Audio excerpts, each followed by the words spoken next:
ایک بادشاہ کی حکومت تھی۔ اس نے خدا ہونے کا جھوٹا دعویٰ کر رکھا تھا اور جو اسے خدا نہ مانتا اس پر بہت ظلم و ستم کرتا اور قتل بھی کروا دیتا تھا۔ اس دور کے نبی حضرت ابراہیم علیہ السلام بھی نمرود کو خدا نہ ماننے کی وجہ سے آگ میں ڈالے گئے، مگر اللہ پاک کے حکم سے وہ آگ آپ علیہ السلام کے لیے ٹھنڈی ہو گئی اور آپ محفوظ رہے۔ آپ علیہ السلام کو آگ میں ڈالے جانے کے کچھ دن بعد سخت قحط پڑا اور کھانے پینے کا سامان ختم ہو گیا۔ لوگ نمرود کے دربار میں جا کر اناج کی درخواست پیش کرتے، جواباً نمرود ان سے اپنے خدا ہونے کا اقرار کرواتا۔ جو اسے خدا مانتا اسے اناج مل جاتا اور جو نہ مانتا اسے خالی ہاتھ جانا پڑتا۔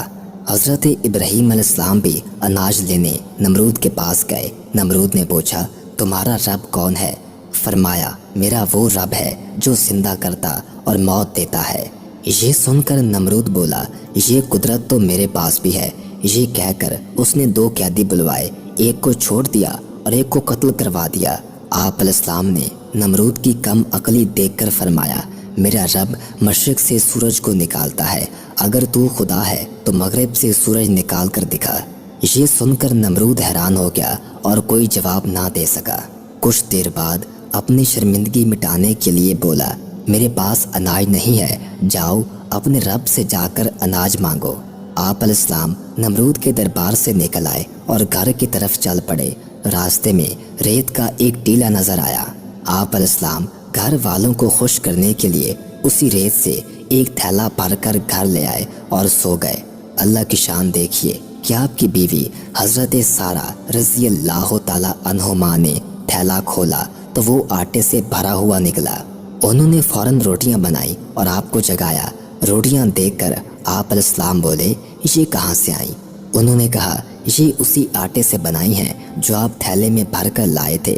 آپ علیہ السلام سمجھ گئے کہ اللہ پاک کی طرف سے ریت آٹے میں تبدیل ہو گئی۔ چنانچہ آپ علیہ السلام نے اللہ پاک کا شکر ادا کیا۔ ادھر اللہ پاک نے انسانی شکل میں ایک فرشتہ نمرود کے پاس بھیجا۔ فرشتے نے اس سے کہا، تیرا خدا کہتا ہے تو مجھ پر ایمان لے آ، میں تیری بادشاہت برقرار رکھوں گا۔ نمرود بولا، کون خدا؟ خدا تو صرف میں ہوں۔ فرشتے نے دوسری اور پھر تیسری بار بھی اپنی بات دہرائی، مگر ہر بار نمرود نے انکار ہی کیا۔ نمرود کی اس سرکشی کا نتیجہ یہ ہوا کہ اللہ پاک کی طرف سے مصروں کی فوج نمرود کے لشکر پر مسلط ہو گئی، جس نے لشکر کے تمام افراد کا گوشت کھا کر سارا خون پی لیا اور ان کی صرف ہڈیاں باقی رہ گئیں۔ مچھر اتنے زیادہ تھے کہ سورج کی روشنی دکھائی نہیں دیتی تھی۔ نمرود یہ ہولناک منظر دیکھتا تھا مگر کچھ نہیں کر سکتا تھا۔ اس کے بعد اللہ کا کرنا یہ ہوا کہ ایک مچھر نمرود کی ناک کے راستے دماغ میں گھس گیا اور مغز کھانا شروع کر دیا۔ درد کی شدت سے نمرود پاگل ہونے لگا اور اس نے اپنی تکلیف ختم کرنے کے لیے سر پر ڈنڈے لگوانا شروع کر دیے۔